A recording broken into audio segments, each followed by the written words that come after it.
Hello વિદ્યાર્થી મિત્રો, Pankaj sir education ચેનલમાં આપનું હાર્દિક સ્વાગત છે. આજના લેક્ચરની અંદર આપણે જોવાના છે વાસ્તવિક વાયુઓની વર્તણૂક, એટલે કે આદર્શ વાયુથી વિચલન. વાસ્તવિક વાયુનું આદર્શ વાયુથી વિચલન સમજાવો. આદર્શ વાયુથી વિચલન સમજાવો. તો મિત્રો ખાસ કરીને અહીંયા આપણે વાસ્તવિક વાયુ અને આદર્શ વાયુની કમ્પેરિઝન કરવાની છે. આપણું આદર્શ વાયુ સમીકરણ છે Pv nRT. અચળ તાપમાન હોય, અચળ તાપમાને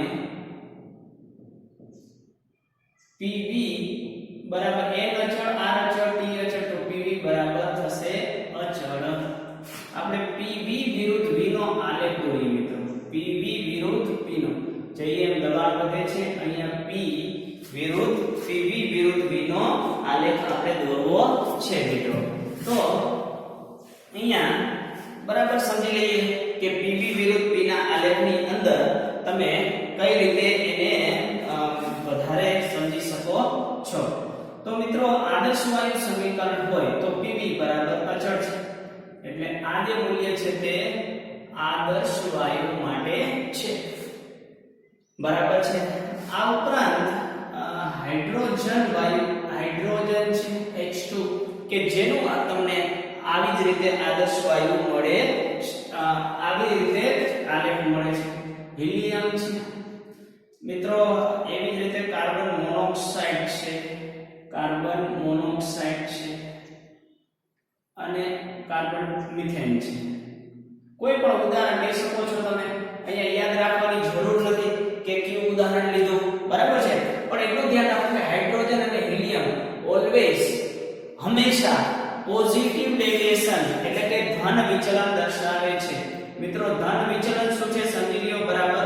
આ આદર્શ વાયુ છે જ્યાં Pv હંમેશા અચળ છે. કોઈ પણ તાપમાને અને દબાણે Pv બરાબર nRT છે. કે ઓલ ટેમ્પરેચર એન્ડ પ્રેશર, કોઈ પણ તાપમાન અને દબાણે, કોઈ પણ તાપમાન અને દબાણે Pv બરાબર nRT, આદર્શ વાયુ સમીકરણ. કોઈ પણ દબાણે Pv બરાબર nRT, Pv બરાબર અચળ થાય. હવે અહીંયા વાસ્તવિક વાયુ માટે એવું નથી, Pv બરાબર nRT નથી થતું. તે આપણે જુદા જુદા ઉદાહરણ દ્વારા જોઈએ. હાઇડ્રોજન અને હિલિયમ વાયુ જે છે તે તેનું હંમેશા જો આદર્શ વાયુથી ઉપર હોય તો એને ધન વિચલન તરીકે ઓળખવામાં આવે છે, નીચે હોય તો તેને ઋણ વિચલન દ્વારા દર્શાવવામાં આવે છે. તો મિત્રો હાઇડ્રોજન અને હિલિયમનું હંમેશા ધન વિચલન જોવા મળે છે, એટલે Pv બરાબર nRT નથી. જો Pv બરાબર nRT હોય તો કેવો આલેખ મળે? સ્ટ્રેટ આલેખ મળે. અહીંયા આપણને જેમ દબાણ વધે છે એમ Pv નું મૂલ્ય વધતું જાય છે, જે બતાવે છે કે ધન વિચલન હાઇડ્રોજન અને હિલિયમમાં ધન વિચલન જોવા મળે છે. તો આદર્શ વાયુથી વિચલન, આ આદર્શ વાયુ માટે છે, આ વાસ્તવિક વાયુ છે. વાસ્તવિક વાયુ આદર્શ વાયુ છે. આને નોન આઇડિયલ, આને આઇડિયલ ગેસ પણ કહેવામાં આવે છે, આને non ideal gas, non ideal gas એટલે વાસ્તવિક વાયુ તરીકે ઓળખવામાં આવે છે. તો મિત્રો વાસ્તવિક વાયુમાં હાઇડ્રોજન અને હિલિયમ હંમેશા ધન વિચલન દર્શાવે છે. જ્યારે કાર્બન મોનોક્સાઇડ અને મિથેનની વાત કરીએ તો નીચા દબાણે, આ દબાણ નીચું છે, અહીંયા દબાણ ધીરે ધીરે વધતું જાય છે, ઊંચું થતું જાય છે.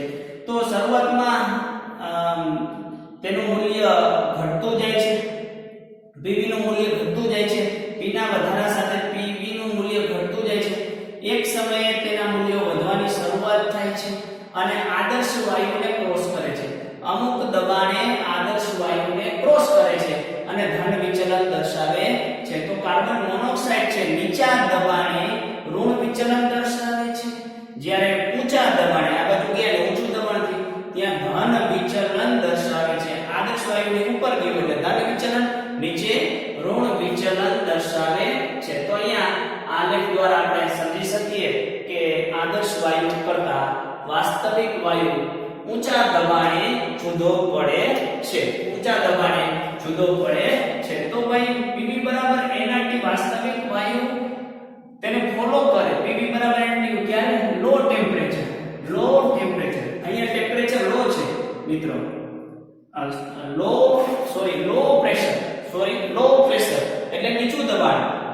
નીચું દબાણ છે, નીચા દબાણે બધા જ વાયુ આદર્શ વાયુ તરીકે વર્તે છે. અહીંયા બધા જ વાયુ આદર્શ વાયુ તરીકે વર્તે છે કારણ કે દબાણ નીચું છે. નીચા દબાણે બધા જ વાયુઓ આદર્શ વાયુ તરીકે વર્તે છે. અને હાઈ ટેમ્પરેચર, અહીંયા ઘણી વખત પ્રશ્ન પૂછી નાખતા હોય છે, નીટની અંદર પ્રશ્ન પૂછાયેલો પણ છે. લો પ્રેશર હાઈ ટેમ્પરેચર, નીચા દબાણે અને ઊંચા તાપમાને કોઈ પણ વાયુ આદર્શ વાયુ તરીકે વર્તે છે. તો વાસ્તવિક વાયુ છે, આપણું આદર્શ વાયુ છે, તે વાયુનું કદ અવગણી શકાય છે. આપણું જે કન્ટેનર જે છે એનું કદ છે અને એની સાપેક્ષે આ જે વાયુનું કદ છે તેને આપણે અવગણીએ છીએ. જ્યારે વાસ્તવિક વાયુને કદ છે, વાયુ કદ ધરાવે છે, તેને આપણે અવગણી શકતા નથી. તેના કારણે જ વિચલન જોવા મળે છે. બીજી વાત છે કે વાયુઓના અણુ એકબીજાથી એટલા બધા દૂર ગોઠવાયેલા હોય છે, આપણે એવું ધારીએ છીએ કે તેની અંદર આંતરઆણ્વીય આકર્ષણ બળ નથી.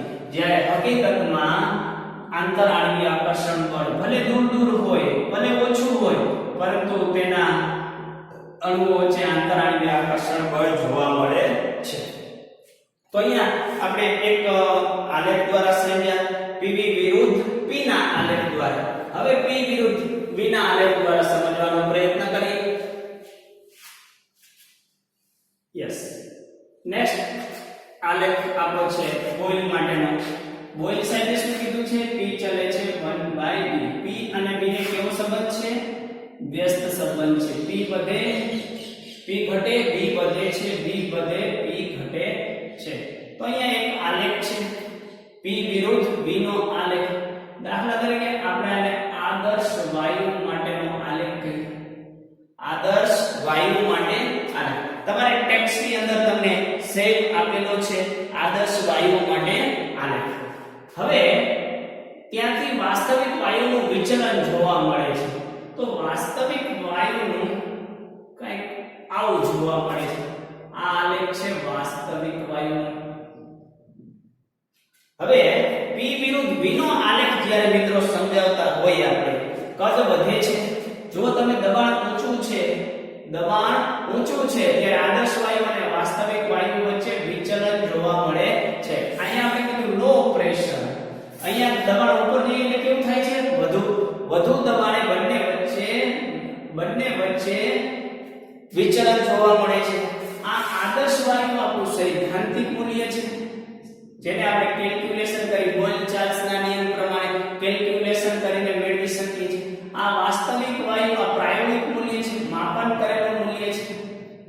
તો આ આલેખના આધારે તમે કહી શકો કે ઊંચા દબાણે વાસ્તવિક વાયુ આદર્શ વાયુથી વિચલન જોવા મળે છે. તમે આના ઉપરથી કહી શકો કે ઊંચા દબાણે આદર્શ વાયુ કરતા વાસ્તવિક વાયુનું કદ વધુ છે. બરાબર છે? શું કહી શકીએ આપણે? ઊંચા દબાણે આદર્શ વાયુ કરતા વાસ્તવિક વાયુનું કદ વધુ છે. નીચા દબાણે આવીએ તો એક સમયે આદર્શ વાયુ અને વાસ્તવિક વાયુ સમાંતર રીતે વર્તે છે, અને એથી પણ નીચા દબાણે જઈએ તો એનું જે ડેવિએશન છે એટલું જોવા, એટલે કે વિચલન, અહીંયા જે વિચલન જોવા મળ્યું એટલું વિચલન જોવા મળતું નથી. તો મિત્રો ખાસ પ્રશ્ન થાય કે વાસ્તવિક વાયુઓની આ જે વર્તણૂક છે, આદર્શ વાયુથી આ વિચલન જોવા મળે છે, તો તેનું કારણ શું હોઈ શકે? તો આપણે ખાસ અત્યારે એટલું જોયું કે આદર્શ વાયુ કરતા વાસ્તવિક વાયુમાં વિચલન જોવા મળે છે. વાસ્તવિક વાયુ આદર્શ વાયુથી વિચલન દર્શાવે છે. તો ખાસ કરીને આપણને પ્રશ્ન થાય, શા માટે વિચલન દર્શાવે છે?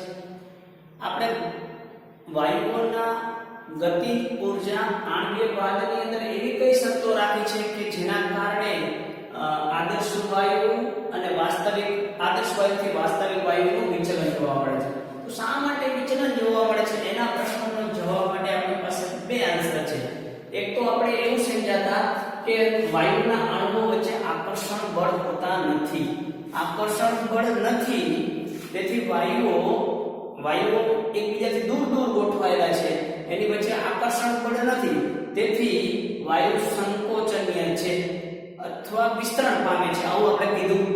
પરંતુ એ ખરેખર આકર્ષણ બળો ભલે દૂર હોય, ભલે ઓછા હોય, પરંતુ આકર્ષણ બળ કાર્યરત છે. જો આકર્ષણ બળ જ ન હોય તો ક્યારે વાયુનું પ્રવાહીમાં રૂપાંતરણ થાત નહીં. પણ વાયુનું ઊંચા દબાણે પ્રવાહીમાં રૂપાંતરણ કરી શકાય છે. નેક્સ્ટ ટોપિક આપણો છે વાયુનું પ્રવાહીકરણ. એની અંદર ડિટેલમાં જોઈશું. પરંતુ વાયુનું પ્રવાહીકરણ થાય છે, કાર્બન ડાયોક્સાઇડ વાયુ છે એને પ્રવાહીમાં ઓગાળી શકાય છે, એટલે પ્રવાહીમાં રૂપાંતરણ કરી શકાય છે.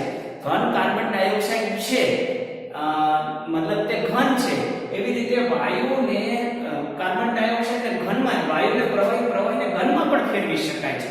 તો મિત્રો એમ કહી શકાય કે આકર્ષણ બળો કાર્યરત નથી તેવું જે માની લીધું તેના કારણે વિચલન જોવા મળે છે. બીજું, વાયુનું કદ આપણે અવગણીશું. વાયુનું કદ વાયુને જે પાત્રમાં લીધેલું છે તેની સાપેક્ષે આપણે અવગણતા હતા. તે ખરેખર ભલે વાયુનું કદ ખૂબ જ ઓછું હોય, અવગણી શકાય એવું હોય, છતાં પણ તેના કદને ધ્યાનમાં રાખવું જોઈએ. આ બે કારણોસર આદર્શ વાયુ કરતા વાસ્તવિક વાયુમાં વિચલન જોવા મળે છે. ખાસ કરીને વાયુના અણુઓ વચ્ચે પારસ્પરિક ક્રિયા થતી હોય છે, આંતરાણુકીય આકર્ષણ બળ હોય છે, જે શરૂઆતમાં આપણે એને સ્વીકારેલું હતું નહીં. ઊંચા દબાણે મિત્રો, જ્યારે દબાણ આપણે વધારો ત્યારે વાયુઓના અણુઓ એકબીજાની નજીક આવે, પારસ્પરિક ક્રિયા વધે એટલે દબાણ વધે એટલે એની અથડામણ વધે, છતાં પણ પાત્રની દિવાલ સાથે પૂરતી અથડામણ અનુભવતા નથી. શા માટે? તો કે એની અંદર આંતરાણુકીય આકર્ષણ બળ કાર્યરત છે. એટલે અણુ પાત્રની દિવાલ સાથે જે અથડાવા જોઈએ, પરંતુ એટલા અથડાતા નથી, કારણ કે વાયુઓના અણુ વચ્ચે આંતરાણુકીય આકર્ષણ બળ હોય છે. એ આંતરાણુકીય આકર્ષણ બળ પાત્રની દિવાલ સાથે અથડાતા રોકે છે. આ વાયુની અંદર વાયુનું જે આંતરાણુકીય આકર્ષણ બળ છે તે દિવાલને અથડાતા રોકે છે, એટલે દબાણ એટલું વધતું નથી. કારણ કે આપણે જોયું કે પાત્રની દિવાલ સાથેની અથડામણ ડાયરેક્ટલી પ્રોપોર્શનલ ટુ દબાણ અથડામણ વધે, દબાણ વધે, એટલે દબાણ જેટલું વધવું જોઈએ એટલું દબાણ વધતું નથી. એટલા માટે એની અંદર વિચલન જોવા મળે છે. નવો વધારાની ટર્મ એની અંદર ઉમેરવામાં આવી, p આદર્શ બરાબર p વાસ્તવિક પ્લસ a² v. તો આ a² v એ સુધારો કરેલું પદ છે, એ પદ શું કહેવા માંગે છે? આ a જે છે તે અચળાંક છે, જેને વાન ડર વાલ્સ અચળાંક તરીકે ઓળખવામાં આવે છે. v કદ છે. તો અપાકર્ષણ બળો પણ તેને આપણે કેલ્ક્યુલેટ કરવા જોઈએ, એને ધ્યાનમાં લેવા જોઈએ, સાર્થક છે. અને એના કારણે વાયુનો જે અણુ છે તે અભેદ્ય ગોળા તરીકે લેવામાં આવેલો છે. કદ પણ સાર્થક છે મિત્રો. તો ખરેખર આપણે કદને અહીંયા અવગણ્યું તો કદ પણ સાર્થક છે. તેથી v ab, આ ab છે તે અણુનું કદ છે, એટલે તેને પણ આપણે ધ્યાનમાં લેવું જોઈએ. તો Pv બરાબર nRT. તો P ની જે આપણું સૂત્ર છે Pv બરાબર nRT, આદર્શ વાયુ છે. આજ મારે વાસ્તવિક વાયુ માટે લખવું હોય, તો P ની જગ્યાએ આ લખવું જોઈએ, P વાસ્તવિક પ્લસ an² v, અને v છે v nb બરાબર nRT. આ સમીકરણને વાન ડર વાલ્સ સમીકરણ તરીકે પણ ઓળખવામાં આવે છે. a અને b અચળાંકો છે. આ a નું મૂલ્ય એના મૂલ્યના આધારે પારસ્પરિક ક્રિયા સમજાવી શકાય છે. એનું મૂલ્ય વધુ, અણુ વચ્ચેની પારસ્પરિક ક્રિયા વધુ. તો અહીંયા નવું સૂત્ર Pv બરાબર nRT જે આદર્શ વાયુ સમીકરણ છે એની અંદર વાસ્તવિક વાયુ માટે ફેરફાર કરેલો છે. P વાસ્તવિક પ્લસ an² v nv બરાબર nRT. મિત્રો તાપમાન પણ જરૂરી છે. આપણે કીધું કે આદર્શ વાયુ હાઈ પ્રેશર અને લો ટેમ્પરેચર, હાઈ પ્રેશર એ વાયુ આદર્શ વાયુ તરીકે વર્તે છે હાઈ ટેમ્પરેચર. તો આ લો પ્રેશર માટે વિચાર્યું આપણે ઊંચું દબાણ લઈ ગયા એટલે એની અંદર વિચલન જોવા મળે છે. બે આલેખ આગળના જોઈએ. હાઈ ટેમ્પરેચર એની જગ્યાએ આપણે લઈએ લો ટેમ્પરેચર. શા માટે? કારણ કે હાઈ ટેમ્પરેચર તો સમાન વર્તુળાંક છે, વિચલન જોવું છે એટલે ઓછું નીચું તાપમાન લઈ જઈએ તો નીચું તાપમાન તમે વિચાર કરો આંતરઆણ્વીય બળો અસરકારક બને છે. તાપમાન નીચું લઈ ગયા એટલે એની ઝડપ પણ કેવી થઈ ગઈ? ધીમી થઈ ગઈ, સરેરાશ ઝડપ થઈ ગઈ અને એના કારણે સંકોચનીયતા અવયવ ઉમેરવો જરૂરી છે. Pv/nRT બરાબર z. આ z ને સંકોચનીય અવયવ તરીકે ઓળખવામાં આવે છે. હવે બરાબર સમજી લ્યો, અહીંયા બરાબર સમજવા જેવી વાત છે. જો z બરાબર 1 હોય, z બરાબર 1 મૂલ્ય હોય, z બરાબર 1 મૂલ્ય હોય મિત્રો, તો Pv બરાબર nRT થાય. તો તે આદર્શ વાયુ તરીકે વર્તે છે. આદર્શ વાયુ તરીકે વર્તે છે. હવે z નું મૂલ્ય 1 કરતા મોટું હોય મિત્રો, z નું મૂલ્ય 1 કરતા ક્યારે મોટું થાય? તો અંશ તમારો મોટો હોય તો Pv નું મૂલ્ય nRT કરતા મોટું હોય તો z નું મૂલ્ય 1 કરતા વધુ થાય, જેને આપણે પોઝિટિવ ડેવિએશન ધન વિચલન તરીકે ઓળખીએ છીએ. જો z નું મૂલ્ય 1 કરતા નાનું હોય, ક્યારે નાનું હોય? તો કે Pv કરતા nRT નું છેદનું મૂલ્ય વધારે હોય તો z નું મૂલ્ય 1 કરતા નાનું થાય. અહીંયા જોઈ શકો છો, જેને આપણે નેગેટિવ ડેવિએશન એટલે કે ઋણ વિચલન તરીકે ઓળખીએ છીએ. ઋણ વિચલન તરીકે ઓળખીએ છીએ. લાસ્ટ ગ્રાફ જોઈ લઈએ અને એના આધારે સમજાવવાનો પ્રયત્ન કરીએ. Pv વિરુદ્ધ nRT. Pv બરાબર nRT આદર્શ વાયુ માટે છે. પણ સંકોચનીય અવયવ ઉમેરીએ. આ z આપે છે સંકોચનીય અવયવ. સંકોચનીય અવયવ z બરાબર Pv ના છેદમાં nRT. મિત્રો Pv ના છેદમાં nRT બરાબર છે. અહીંયા આપણે જોયું એના માટે. હવે વાસ્તવિક V આદર્શ વાયુ હોય, આદર્શ વાયુ Pv બરાબર nRT આપણું જે સૂત્ર છે Pv બરાબર nRT. P ને લઈ જઈએ સામેની સાઈડ nRT ના છેદમાં P. આ સમીકરણ નંબર 1 કહીએ. આ સમીકરણ 2 ની કિંમત સમીકરણ 1 માં મૂકતા, 2 ની કિંમત સમીકરણ 1 માં લેતા.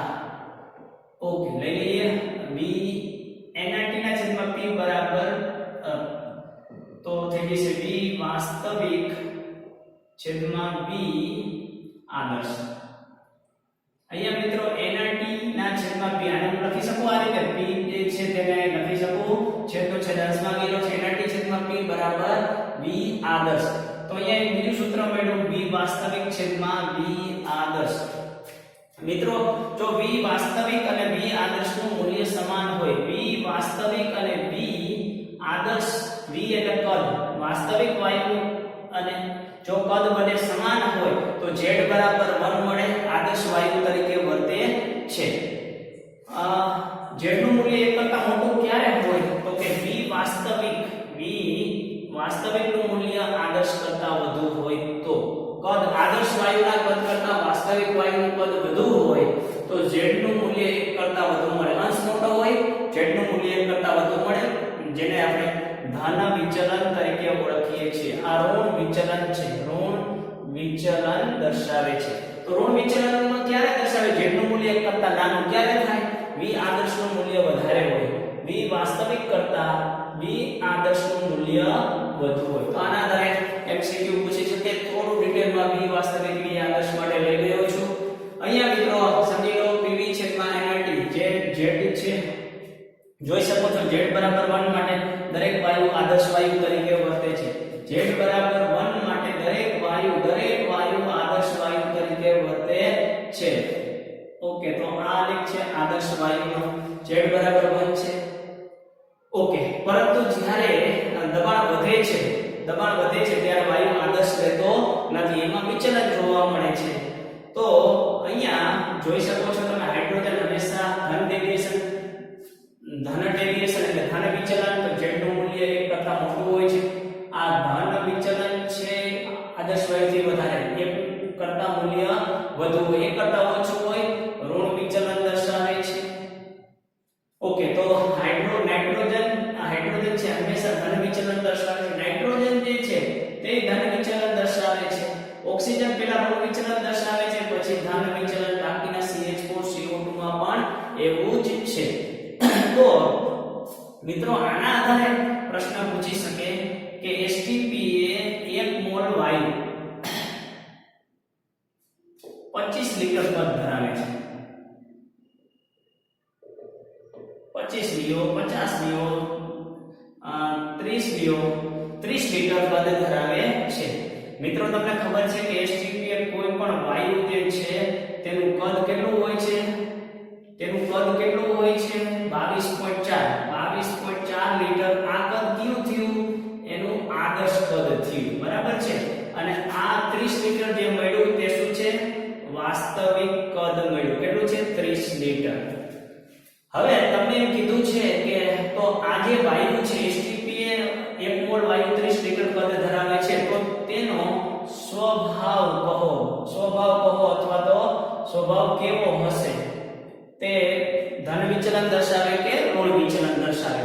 ઓકે મિત્રો, તો b વાસ્તવિક મોટું છે એટલે 30 ના કિંમત મૂકો 30 ના છેદમાં 22.4. જે આન્સર આવશે તે 1 થી મોટો આવશે. 1 થી મોટો આવે એટલે કેવું વિચલન દર્શાવે? પોઝિટિવ, એટલે કે ધન વિચલન દર્શાવે છે. ધન વિચલન જોવા મળે છે. શું જોવા મળે છે મિત્રો? ધન વિચલન જોવા મળે છે. તો આવી રીતનો પ્રશ્ન તમને પૂછી શકે છે. ધન વિચલન જોવા મળે છે. મસ્ત મજાનો પ્રશ્ન આના ઉપરથી બનાવીને આપ્યો છે તમને મિત્રો. તો આવી રીતે ક્યાંક ને ક્યાંક પ્રશ્ન પૂછી શકતા હોય છે. હજી પણ એકાદો પ્રશ્ન લઈ શકાય, લઈએ. અહીંયા એક પ્રશ્ન આપેલો છે A B C D 4 વાયુઓ છે. તેનું કદ આપ્યું છે 1.4, 0.8, 1.6 અને 0.4 કદ દર્શાવે છે. તે વાસ્તવિક કદ છે. એટલે વિચલન હંમેશા 1 થી 1 ના સાપેક્ષે ગણવામાં આવે. આદર્શ વાયુ માટે કદ કેટલું હોય? 1.0 આદર્શ વાયુ. તો વિચલન કેટલું થયું? 1. માંથી 1.4 એટલે 0.4. ધન વિચલન 0.8 માઈનસ 0.2 યસ, અને ત્યાર પછી છે પ્લસ 0.6 અને માઈનસ 0.6. બરાબર. હવે આપણે એને સમજી લઈએ મિત્રો. અહીંયા વાસ્તવિક વાયુથી વિચલનનો ચડતો ક્રમ જણાવો. વિચલન કેમાં વધારે છે? તો કે જેટલું વધારે વિચલન કેની અંદર વધુ છે? તમે જોઈ શકો છો આ વિચલન સેમ છે. ધન ડેવિએશન, ઋણ ડેવિએશન C અને D નું સમાન છે. સૌથી ઓછું કોની અંદર છે? હવે વિચલન જે છે ત્યાં ધન ઋણને ધ્યાનમાં રાખવાની જરૂર નથી. વિચલન સૌથી ઓછું B માં, E થી વધારે A માં, E થી વધારે C અને D માં સમાન વિચલન છે. ધન અને ઋણ વિચલન છે, સમાન છે. એટલે બરાબર વિચલન અહીંયા એમ નથી કીધું ધન કે ઋણ, બરાબર છે. ધન કે ઋણ તમને અહીંયા કામમાં આવશે એટલા માટે મેં લખ્યું છે ધન અને ઋણ. વાસ્તવિક વાયુથી વિચલનનો ચડતો ક્રમ સૌથી ઓછું 0.2 થી 0.4, થી વધારે 0.6 બંને સમાન. B થી વધારે A થી વધારે C અને D નો સમાન છે. આકર્ષણ બળ એના માટે સમજી લો મિત્રો. અહીંયા આપણે સમજાવ્યું છે કે B વાસ્તવિક આદર્શ વધારે હોય ત્યારે જેટલું મૂલ્ય 1 કરતા ઓછું હોય, 1 કરતા વધુ હોય ત્યારે અપાકર્ષણ 1 કરતા મૂલ્ય વધારે હોય એટલે અપાકર્ષણ બળ વધુ હોય. અપાકર્ષણ વધારે એટલે વાયુ શું થાય? વિસ્તરણ થાય. જેટલું મૂલ્ય ઋણ વિચલન હોય જ્યારે ઋણ વિચલન દર્શાવે ત્યારે આકર્ષણ બળ હોય, વાયુ શું થાય? સંકોચન પામે. આ પણ આપણને કામમાં આવશે. અહીંયા એક કે વાયુનો સ્વભાવ કેવો છે? ધન વિચલન દર્શાવે છે. ધન વિચલન હોય તો મિત્રો કેવો હોય? અપાકર્ષણ દર્શાવે છે. અને અપાકર્ષણ દર્શાવે એટલે વિસ્તરણનો એનો સ્વભાવ હશે. કેવો સ્વભાવ હશે? વિસ્તરણ પામતો હશે. આકર્ષણ બળ કોની અંદર સૌથી વધારે છે? તો કે જેની અંદર સૌથી વિચલન વધુ છે. વિચલન કરતા આકર્ષણ બળો, તો આકર્ષણ બળ કેની અંદર વધારે હોય? Negative deviation. એની અંદર નેગેટિવ ડેવિએશન વધારે છે. ઋણ વિચલન તો કે D માં સૌથી વધારે D. E થી ઓછું ઋણ વિચલન B માં B. E થી ઓછું વિચલન પછી ધન વિચલન તરફ જાઓ A. અને સૌથી ઓછું આકર્ષણ બળ હશે b માં. તો આકર્ષણ બળ માટે આપણે શું કહી શકીએ? નેગેટિવ ડેવિએશન, ઋણ વિચલનમાં આકર્ષણ બળ વધારે હોય ધન વિચલન કરતા. એટલે મૂલ્ય જેટલું ઋણ મૂલ્ય છે, ઋણથી એનો ચડતો ક્રમ ગોઠવી દો. 0.6 ઓછાથી વધુ, જેનું મૂલ્ય ઓછું હશે તેની અંદર આકર્ષણ સૌથી ઓછું હશે. બરાબર છે? 0.6 સૌથી વધુ આકર્ષણ હશે, કારણ કે નેગેટિવ ડેવિએશનમાં આકર્ષણ જોવા મળે છે. એટલે સૌથી ઓછું મૂલ્ય, સૌથી વધુ આકર્ષણ. તો આના આધારે ક્વેશ્ચન પૂછી શકે. સૌથી ઓછું મૂલ્ય વેલ્યુની દ્રષ્ટિએ -0.6 એટલે સૌથી વધારે -0.6, -0.2, 0.4 અને 0.6. તો મૂલ્ય સૌથી ઓછું મૂલ્ય એની અંદર આકર્ષણ સૌથી વધુ, સૌથી ઓછું મૂલ્ય આકર્ષણ સૌથી વધુ, નેગેટિવ ડેવિએશન વધુ, આકર્ષણ વધુ. ઓકે મિત્રો, અહીંયા વિરામ આપીએ. બહુ લાંબો લેક્ચર થઈ ગયો, સમય પણ બહુ થઈ ગયો.